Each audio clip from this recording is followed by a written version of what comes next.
ভাবছি মহারাজ গোপালকে একদিন নেমন্তন্ন করে খাওয়াবো আর উপহারও দেব। কেন কেন কেন? গোপাল আবার কি এমন মহাকাজ করলো যে তুমি ওকে রাজবাড়িতে নেমন্তন্ন করে খাওয়াবে, উপহার দেবে?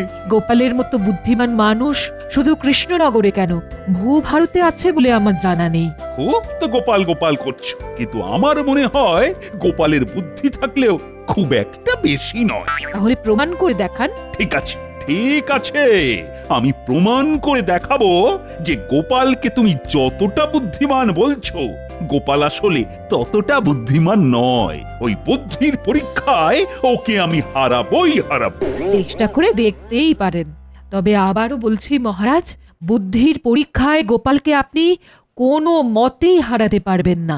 বাজি? হ্যাঁ বাজি, 100 বার। দেখো দিদা, দেখো না কিরকম মানুষের মতো খাচ্ছে। খেতে খেতে আবার কিরকম চোখ পিটপিট করছে। তবে বেশি কাছে যাসনি যেন, বলা তো যায় না কখন আবার আঁচড়ে কামড়ে দেবে। না না না, বেশি কাছে যাব না। এই হনুমান, কলা খাবি? জয় জগন্নাথ দেখতে যাবি?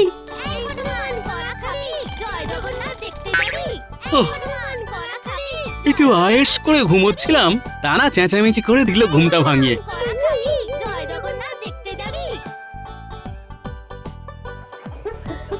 এই এই কোন হনুমানের দল এমন করে চেঁচাচ্ছে রে? সাত সকালে এসব কি হচ্ছে শুনি? দেখো দেখো দাদু, কত কত হনুমান এসেছে। আর আমরা এদের কলা খাওয়াচ্ছি। বুঝতে পেরেছি, কাল গাছ থেকে যে কাঁঠালি কলার কাঁদিটা কেটে নামালাম সেটা দিয়েই বুঝি হনুমান সেবা হচ্ছে। হ্যাঁ গো হ্যাঁ, সকালবেলা এসে হাত পেতে খাবার চাইছিল, ঘরে তো আর কিছু ছিল না, তাই কলা দিয়েই। বুঝেছি, তাহলে আর কি করা যাবে?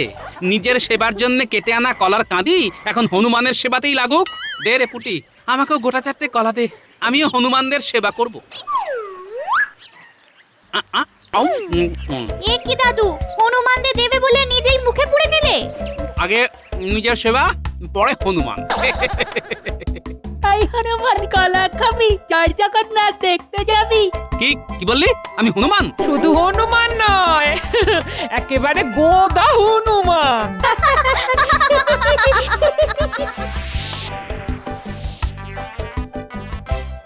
শোনো মন্ত্রী, যার জন্য তোমাকে গোপনে ডেকে পাঠিয়েছি, দেখো গোপালের বড্ড বুদ্ধির অহংকার। গোপালের এই বুদ্ধির অহংকার ভাঙতেই হবে, আর সেই কাজটা করতে হবে তোমায়। বাহ, এ তো খুব ভালো কথা মহারাজ। দেখবেন বুদ্ধির খেলায় ওকে ঠিক কাজ করে দেব।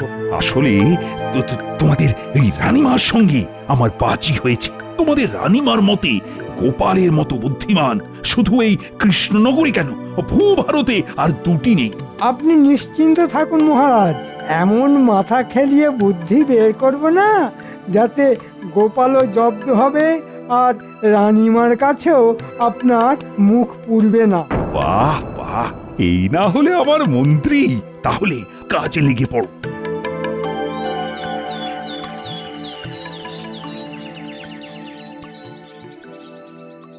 আচ্ছা মন্ত্রী, এই গোপালকে কি যেন বলবে বলেছিলে তুমি? হ্যাঁ হ্যাঁ হ্যাঁ হ্যাঁ হ্যাঁ, মনে পড়ে গেছে। আচ্ছা গোপাল, তোমার মাথায় টাক কেন? তাই তো তাই তো, হ্যাঁ, গোপালের মাথা ভর্তি চুলের বদলে টাক কেন? কি আপদ, এটা একটা কথা হলো নাকি? আমার মাথায় টাক পড়লো কেন সেটা আমি কি করে বলবো? পরে তোমার মাথা জোড়া টাক আর তুমি বলবে না? আমি মনে হয় উত্তরটা জানি। হ্যাঁ, জানো জানো? বাবা বাবা বাবা, এই না হলে আমার মন্ত্রী। আমরা সকলেই জানি দাঁত থাকতে দাঁতের মর্যাদা আর চুল থাকতে চুলের যত্ন করতে হয়। মানে রোজ দাঁত মাজা, চুলে তেল মাখা, চুল আঁচড়ানো, এসব তো করতেই হয় আমাদের। কিন্তু গোপাল তো কিপ্টের এক শেষ, তাই এক ফোঁটা তেলও মাথায় দেয়নি কোনোদিন। সে কি গোপাল, খরচের ভয়ে তুমি মাথায় কোনোদিন তেল দাওনি? তাহলে আর চুলের দোষ কি? যত্নের অভাবে অকালে ঝরে তো পড়বেই। চুল নেই বলে আঁচড়ানোর বালাইও নেই, তাই চিরুনি কেনারও খরচ নেই। সে কি গোপাল, তোমার চিরুনিও নেই? মনে হচ্ছে দুজনে চুক্তি করে আমার পেছনে লাগা শুরু করেছে, কিন্তু আমার এখন রেগে গেলে চলবে না, সময় এলে সুদ শুদ্ধ ফিরিয়ে দেব। আচ্ছা গোপাল, তোমার পেটটা এত মোটা কেন? মনে হয় এটার উত্তরও আমার জানা। এর উত্তরটাও জানো? বাহ বাহ বাহ বাহ বাহ, কি বুদ্ধি গো তোমার মন্ত্রী, বাহ বাহ বাহ বাহ। মহারাজ, আমার মনে হয় দুবেলা যারা পুষ্টিকর আর খাঁটি খাবার খায় তাদের পেট কিন্তু কখনো মোটা হয়ে যায় না। এই যে রাজসভায় আমরা এতজন আছি, কারো পেট কি গোপালের মতো মোটা? না না না না, কখনোই না। আসলে যারা কিপটে, মানে পয়সা বাঁচাতে যারা কচু ঘেঁচু আর পচা মাছ খায়, পেটের ভেতর বায়ু জমে জমে তাদের পেটটাই এরকম ফেঁপে ফুলে ওঠে। সে কি গোপাল, পয়সা বাঁচাতে তুমি কচু ঘিচু আর পচা মাছ খাও? এ বাবা, তুমি এতটাই কিপটে? কি গো গোপাল, কিছু বলছো না যে? ও আর কি উত্তর দেবে মহারাজ? আমার যুক্তি খণ্ডাবার মতো বুদ্ধি কি ওর মাথায় আছে? দিনরাত কিপটেমি করতে করতে সব বুদ্ধি জমাট বেঁধে গেছে। ঠিক বলেছ মন্ত্রী, তাহলে আজ থেকে গোপালের নাম হলো কিপটে গোপাল।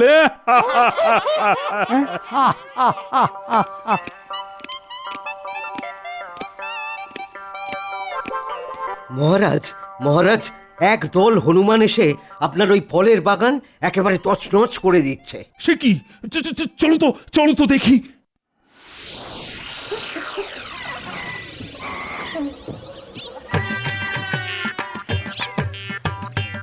এ কি? এত হনুমান এলো কোথা থেকে? তাড়িয়ে দাও, তাড়িয়ে দাও, এক্ষুনি এদের এখান থেকে বিদায় করার বন্দোবস্ত করো, না হলে যে সব ফল খেয়ে একেবারে শেষ করে ফেলবে। দরকার হলে অন্য কোনো কঠিন ব্যবস্থা নাও। যথাজ্ঞা মহারাজ। না না মহারাজ, এমনটা করবেন না। ওপরওয়ালার সৃষ্টি অবলা প্রাণী, ওদের তো খিদে পায়। তাই নাকি? হনুমানদের ওপর তোমার যে খুব দরদ দেখছি। সেটাই তো স্বাভাবিক মহারাজ, ওনারা যে আমাদের পূর্বপুরুষ, তার ওপর ভগবান রামচন্দ্রের পরম ভক্ত। ঠিক বলেছ, এই বুদ্ধি দিয়েই গোপালকে কাত করে ফেলা যাবে। ঠিক আছে, ঠিক আছে গোপাল, ওদের তাড়াবো না। ধন্যবাদ মহারাজ। তবে একটা কথা, একটু আগেই তুমি বললে না ওরা আমাদের পূর্বপুরুষ? হ্যাঁ বললাম তো। তা তুমি যদি তোমার পূর্বপুরুষের মতো গাছের ডালে দোল খেয়ে দেখাতে পারো, তাহলে আমার এই ফলের বাগান আমি এইসব হনুমানদের জন্য উৎসর্গ করে দেব। আর দোল খেয়ে দেখাতে না পারলে আমার বাগানের সমস্ত ক্ষতি কিন্তু তোমার কান মূলে আমি আদায় করে নেব। ঠিক আছে মহারাজ, তাই হবে। তবে আজ তো আমি ঠিক প্রস্তুত নই। কাল সকালে আসুন না আমার বাড়ির সামনের ওই আম গাছতলায়, সেখানেই না হয় দোল খেয়ে দেখিয়ে দেব। এই কথা রাখতে পারবে তো? না পারলে তো কানমলা আছেই। আজ তাহলে আমি আসি মহারাজ, একটু দোল খাওয়া অভ্যেস করে নিতে হবে তো। হ্যাঁ হ্যাঁ, যাও যাও, যত ইচ্ছে অভ্যেস করো। তোমরাও সকলে বাড়ি চলে যাও। কাল সকালে গোপালের বাড়ির আম গাছ তলায় দেখা হবে। কি গো মন্ত্রী, গোপাল তো এক কথায় গাছে দোল খেতে রাজি হয়ে গেল। যদি সত্যি দোল খেয়ে দেখিয়ে দেয়? রাখুন তো আপনি, ওই হোঁচকা শরীর নিয়ে যে ভালো করে হাঁটাচলা করতে পারে না, সে আবার খাবে দোল। শেষে দেখবেন দোল খেতে গিয়ে গাছ থেকে পড়ে এমন ঘোল খাবে না, হাত পা ভেঙে বিছানায় শুয়ে থাকতে হবে। কি মহারাজ, গোপালের বুদ্ধির পরীক্ষা নেওয়া হলো? হবে হবে, কাল সকালেই হবে।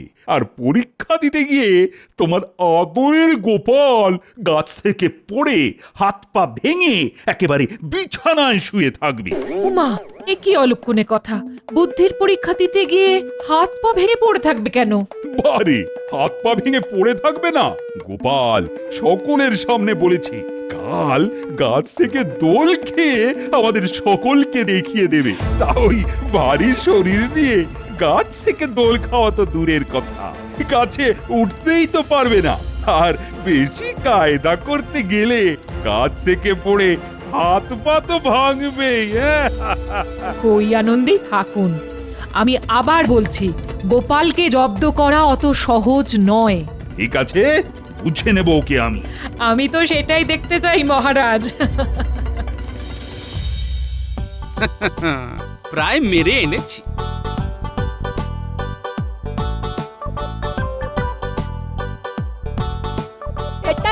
বানাচ্ছ গো দাদু? দোলনা রে দোলনা, এই দোলনা থেকে আমরা সবাই দোল খাবো। কি মজা কি মজা, আমি দোল খাবো আর এরা ঠেলবে। তোকে ঠেলতে আমার বয়েই গেছে। আমি দোল খাবো আর তোরা ঠেলবি। ইস, শখ কত! উনি কোন মহারাজ এলেন যে ওকে ঠেলতে হবে? আর তুই কোন দেশের মহারানী রে? এই নিজেদের মধ্যে ঝগড়া থামা দেখি। সর্বপ্রথম দোল খাবো আমি, আর ঠেলে দিবি তোরা। বাহ বাহ, কি মজা কি মজা! দাদু দোল খাবে, দাদু দোল খাবে।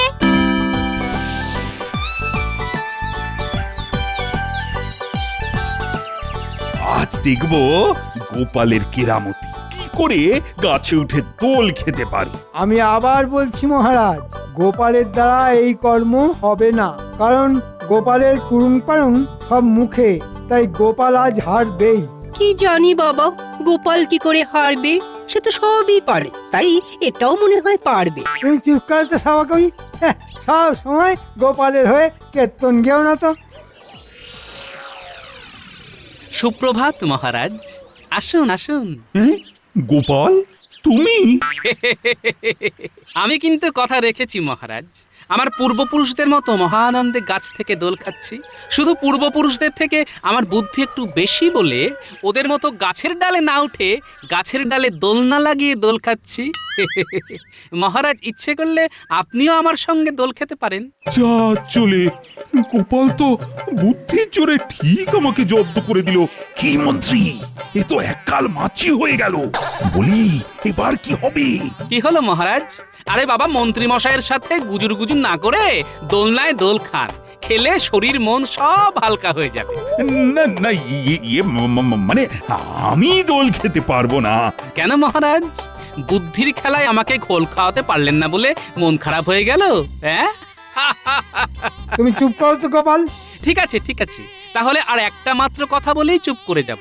মহারাজ, আপনার ওই সাধের ফলের বাগান তাহলে আমার পূর্বপুরুষদের দিয়ে দিচ্ছেন তো? হ্যাঁ হ্যাঁ, দেবেন দেবেন, তবে তবে আর একটা কাজ করে যদি দেখাতে পারো। বলেই দেখুন না, ঠিক পারবো। ভালো করে ভেবে বলো গোপাল, না পারলে কিন্তু মহারাজ তোমাকে এই কৃষ্ণনগর থেকে তাড়িয়ে দেবেন। আরে এত রহস্য না করে বলেই ফেলুন না কি কাজ। মহারাজ, তাহলে বলেই ফেলি। মন্ত্রী এবার হয়তো একটা জবরদস্ত কোনো মতলব এঁটেছে। বলে ফেলো মন্ত্রী, বলে ফেলো। কাল সকালের মধ্যে মহারাজ ও রাজ্যের পক্ষে সব থেকে বিপজ্জনক লোকটিকে আটক করে রাজসভায় এনে হাজির করতে পারবে? গোপাল হয়তো নবাবের কথা ভাবছে, আর তার সাথে এরকম করতে গেলে জামার খাবে না, বুঝবে তখন মজা। কি গোপাল, পারবে তো? এ তো খুব সোজা কাজ। কাল সকালেই তাকে বস্তাবন্দি করে নিয়ে আসবো আমি মহারাজ।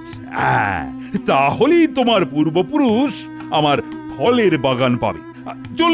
চলে এসো সবাই। আমিও কি আপনার সাথে আসবো মহারাজ? না, কচি খোকা সেজে যেমন দোল খাচ্ছিলে তেমন দোল খাও।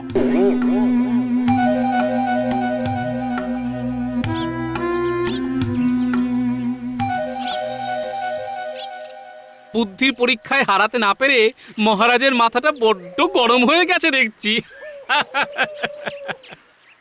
শোন, তোদের সঙ্গে আমার কিছু কথা আছে। বলো।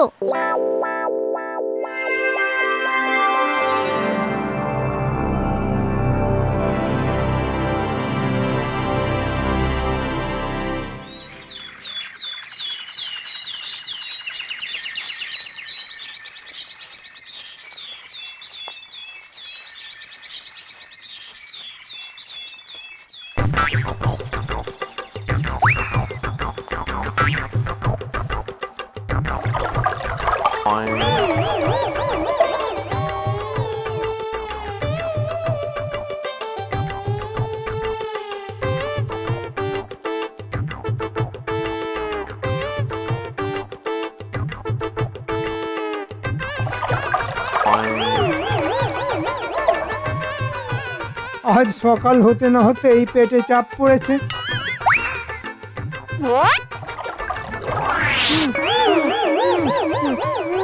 এবার বস্তাবন্দি মন্ত্রী মশাইকে টেনে নিয়ে যেতে হবে।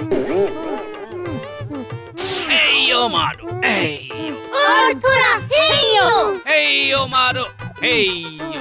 অর্থরা হেইও আজ গোপাল সেই বিপজ্জনক লোকটিকে রাজসভায় এনে হাজির করবে। গোপাল যদি সেই বিপজ্জনক লোকটিকে ধরে আনতে পারে তাহলে আমাদের সকলের হাড় জুড়োয়। কিন্তু কিন্তু গোপালের এখনো দেখা নেই কেন? শুধু গোপাল কেন, মন্ত্রীরও তো দেখা নেই।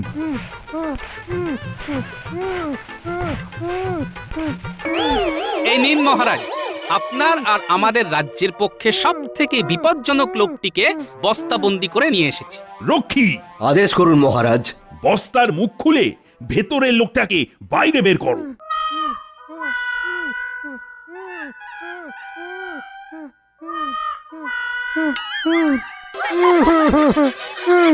এটা এটা আমার প্রতি কিরকম ব্যবহার হলো মহারাজ? আরে এ তো মন্ত্রী। ও গোপাল, গোপাল, এ তুমি কি করেছো? কেন মহারাজ, আপনার ও রাজ্যের পক্ষে সব থেকে বিপজ্জনক লোকটিকে ধরে এনেছি। আমি আমি কেন মহারাজের পক্ষে বিপদ হব? আসল বিপদ তো মুর্শিদাবাদের নবাব। হ্যাঁ, নবাবকে তবু চেনা যায়, কিন্তু আপনাকে তো চেনা যায় না মন্ত্রী মশাই। বন্ধু সেজে আপনি যে বহুবার মহারাজকে চরম বিপদে ফেলার চেষ্টা করেছেন তার প্রমাণ তো অতীতে আমরা অনেকবার পেয়েছি মন্ত্রী মশাই। কি মহারাজ, ঠিক বলছি তো? ওরে বাবা, গোপাল যে উল্টো চাল চেলে মন্ত্রীকে এইরকম বিপদে ফেলে দেবে, এটা তো ভাবতে পারিনি। মানে এটা হয়তো তুমি ঠিকই বলছো গোপাল, কিন্তু সাত সকালে এভাবে মন্ত্রীকে ধরে আনা কি তোমার উচিত হয়েছে বলো তো? হ্যাঁ, তার উপর সকালের ইয়েটাও করতে দেয়নি। মহারাজ, আমি আর এসবের মধ্যে নেই। এরপর গোপালের পেছনে লাগতে গেলে ও হয়তো আমাকে আকাশের তারা করে ছেড়ে দেবে। তবে বাবা, ওরে বাবা, কি প্রচণ্ড বেগ আসছে! ওরে বাবা, আমি পালাই মহারাজ, আমি পালাই। ওহ, গোপালকে এবারও বুদ্ধির খেলায় হারাতে পারা গেল না। তবে আমিও ছাড়বার পাত্র নই। মন্ত্রী মন্ত্রী কি যেন বলে গেল না, আকাশের তারা। হ্যাঁ হ্যাঁ, ওই ওই ওই তারা দিয়েই আমি গোপালকে জব্দ করে ছাড়বো। কি মহারাজ, এবার আপনার ওই ফলের বাগানটা আমার পূর্বপুরুষদের উদ্দেশ্যে নিবেদন করবেন তো? করবো তো বটেই, করবো তো বটেই। তবে আর একটা কাজ যদি করে দেখাতে পারো। আবার কাজ? একটা ফলের বাগানের বিনিময়ে এতগুলো কাজ করিয়ে নেওয়া কি ঠিক হচ্ছে মহারাজ? ঠিক কি বেঠিক সেটা আমি বুঝবো। তাহলে বলে ফেলুন, কি কাজ? বুঝলে, আমার অনেক দিনের ইচ্ছে আকাশে কতগুলি তারা আছে তা জানার। বাবা, একেবারে আকাশের তারা গোনার কাজ? হ্যাঁ হ্যাঁ, তোমার তো অনেক বুদ্ধি। তাই যদি আকাশের সমস্ত তারা গুনে আমাকে বলে দাও, তাহলে আমার ইচ্ছেও পূরণ হবে, আর আমিও হনুমানদের জন্য ফলের বাগানও দিয়ে দেব। ঠিক আছে মহারাজ, আমি রাজি। তা কখন গুনতে হবে আকাশের তারা? আজ রাতে। হ্যাঁ হ্যাঁ, তুমি রাত জেগে সব ঠিকঠাক গুনছো কিনা তার জন্য সেনাপতি তোমাকে পাহারাও দেবে। আমাকে আবার এর মধ্যে টানছেন কেন মহারাজ? কোনো টানাটানি নয়, এটা আমার আদেশ। যাও যাও গোপাল, কাল সকালে এসে আমায় বলতে হবে আকাশের তারার সংখ্যা কত। ঠিক আছে, তবে তারা গুনবো রাজবাড়ির ছাদে দাঁড়িয়ে। কি রাজি তো মহারাজ? হ্যাঁ হ্যাঁ, রাজি রাজি। কি গোপাল, তোমার তারা গোনা হলো? এদিকে যে আমার যে ঘুম পাচ্ছে, একটু ঘুমিয়েই নি। শোনো গোপাল, এইসব কথা আবার মহারাজকে বলো না যেন। হ্যাঁ, আরে খেপেছো নাকি? কাল সকালে আমি তো শুধু মহারাজকে একটা কথাই বলবো, রাতের আকাশে তারার সংখ্যা কত।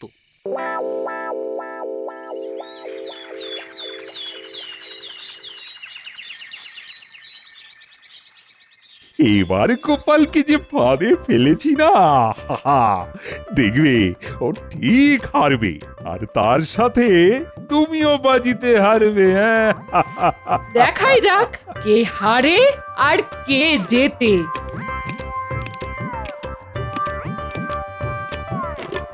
ভেতরে আসবো মহারাজ? হ্যাঁ, এসো এসো।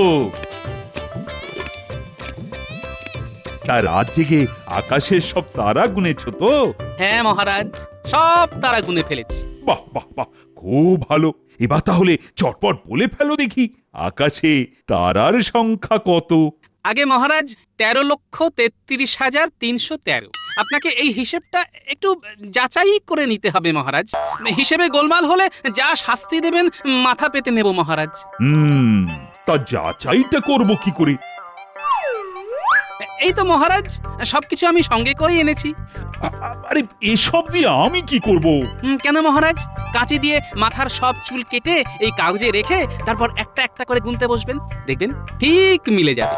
আর না মিললে শাস্তি তো আছেই। ও হ্যাঁ, শেষ রাতে বেশ কিছু বাচ্চা তারাও চোখে পড়েছে আমার। মোট 4014। আপনার গোঁফ কেটে সেই সংখ্যাটা মিলিয়ে নেবেন কিন্তু। এ কি করে সম্ভব? কেন সম্ভব নয় মহারাজ? আমি যদি সারা রাত জেগে আকাশের তারা গুনতে পারি, তাহলে আপনি কেন চুল গোঁফ কেটে সেই সংখ্যাটা যাচাই করে নিতে পারেন না? এই নিন কাঁচি, কাটুন চুল আর গোঁফ। নিন নিন নিন, কাটুন কাটুন। আমি বাবা পালাই। পালাতে তো দেব না মহারাজ, চুল গোঁফ তো আপনাকে কাটতেই হবে। কি হলো, কি হলো মহারাজ? কাটুন কাটুন। আমায় আমায় রেহাই দাও রানী।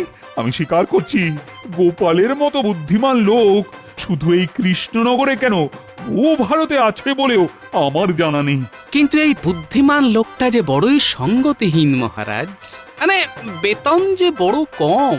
ঠিক আছে ঠিক আছে, এই মাস থেকে তোমার বেতন আমি দ্বিগুণ করে দিলাম, আর সেই সাথে হনুমানদের জন্য আমার সাধের ফলের বাগানও।